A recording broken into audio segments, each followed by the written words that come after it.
Welcome to the Rim Break Rodeo. We hope this video helps. In this video, I will show you how to cook pork chops in the oven. First, select your pork chops, aiming for a thickness of about 1 inch for even cooking. Pat them thoroughly dry with paper towels. This crucial step helps achieve a beautiful crust.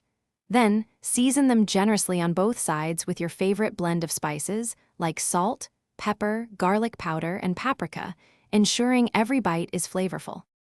Next, we'll sear the pork chops to develop an incredible crust and lock in those delicious juices.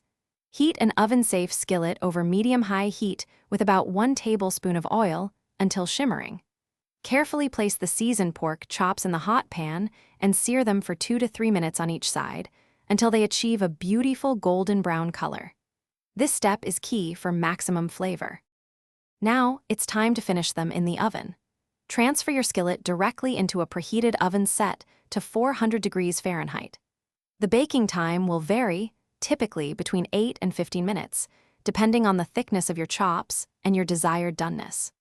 Always use a meat thermometer to ensure they reach an internal temperature of 145 degrees Fahrenheit for a safe and juicy result. Finally, the last crucial step for perfectly tender pork chops is resting.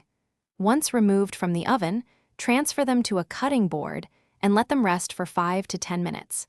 This allows the internal juices to redistribute throughout the meat, ensuring every bite is incredibly tender and moist. Slice and serve immediately with your favorite side dishes for a truly satisfying meal. Thanks for watching.